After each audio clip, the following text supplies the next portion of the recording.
মধ্যপ্রাচ্যে চলমান উত্তেজনার মধ্যে নতুন করে শুরু হয়েছে কূটনৈতিক তৎপরতা। যুক্তরাষ্ট্রের প্রেসিডেন্ট ডোনাল্ড ট্রাম্প ইরানের সঙ্গে যুদ্ধবিরতির সম্ভাবনা বিবেচনা করেছেন, যেখানে পাকিস্তানের প্রস্তাবিত ৪৫ দিনের যুদ্ধবিরতি পরিকল্পনাও আলোচনায় রয়েছে। এই পরিকল্পনার লক্ষ্য হল গুরুত্বপূর্ণ জলপথ স্ট্রেইট অফ হরমুজ আবার চালু করা। তবে এই কূটনৈতিক প্রচেষ্টার ওপর বড় ছায়া ফেলেছে ট্রাম্পের কঠোর হুমকি। তিনি বলেছেন, মঙ্গলবারের মধ্যে ইরান কোনো চুক্তিতে না এলে দেশটির বিদ্যুৎ কেন্দ্র ও অবকাঠামো ধ্বংস করে দেওয়া হতে পারে।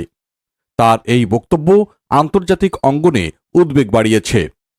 এদিকে যুক্তরাষ্ট্র সম্প্রতি ইরানের ভেতর থেকে গুলি করে ভূপাতিত একটি F-15 যুদ্ধবিমানের 2 সদস্যকে উদ্ধার করেছে। ট্রাম্প জানিয়েছেন, উভয়ই এখন চিকিৎসাধীন এবং সুস্থ হয়ে উঠছেন।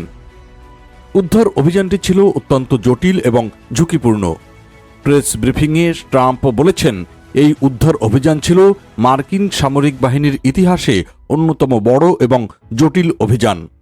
এতে ১৫০টিরও বেশি বিমান অংশ নিয়েছে, যার মধ্যে ছিল যুদ্ধবিমান, বোমারু বিমান, উদ্ধারকারী বিমান এবং জ্বালানি সরবরাহকারী ট্যাঙ্কার। উদ্ধার হওয়া এক সদস্য প্রায় ৪৮ ঘণ্টা ইরানের দুর্গম পাহাড়ি এলাকায় লুকিয়েছিলেন। তিনি নিজেই নিজের চিকিৎসা করেছেন এবং পরে মার্কিন বাহিনীকে নিজের অবস্থান জানাতে সক্ষম হন। এই সময় ইরানি বাহিনী তাকে খুঁজে বের করার চেষ্টা চালায়। অন্যদিকে ইরান স্পষ্টভাবে জানিয়েছে যে তারা যুক্তরাষ্ট্রের প্রস্তাবিত শান্তি পরিকল্পনা প্রত্যাখ্যান করেছে।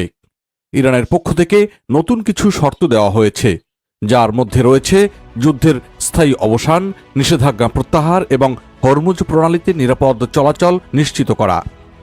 এই পরিস্থিতিতে ট্রাম্প আরও বলেছেন, যুদ্ধবিরতির সিদ্ধান্ত শেষ পর্যন্ত তার হাতেই। তিনি দাবি করেছেন, ইরান যুদ্ধের চাপে দুর্বল হয়ে পড়েছে এবং এখন চুক্তি করতে বাধ্য হবে। এদিকে ইউরোপীয় ইউনিয়নের শীর্ষ কর্মকর্তা অ্যান্তনিও কোস্তা সতর্ক করে বলেছেন, বেসামরিক অবকাঠামোতে হামলা আন্তর্জাতিক আইনের পরিপন্থী এবং তা কিছুতেই গ্রহণযোগ্য নয়। একই সঙ্গে জাতিসংঘের পারমাণবিক সংস্থা ইন্টারন্যাশনাল অ্যাটমিক এনার্জি এজেন্সি সতর্ক করেছে যে ইরানের পারমাণবিক স্থাপনার কাছে হামলা বড় ধরনের বিপর্যয় ডেকে আনতে পারে। অন্যদিকে মাঠ পর্যায়ে যুদ্ধ অব্যাহত রয়েছে। ইসরায়েলে ইরানের ক্ষেপণাস্ত্র হামলায় বেসামরিক মানুষের মৃত্যু হয়েছে। এছাড়া যুক্তরাষ্ট্র ও ইসরায়েলের হামলায় ইরানের গুরুত্বপূর্ণ স্থাপনাগুলো ক্ষতিগ্রস্ত হয়েছে বলে দাবি করা হচ্ছে।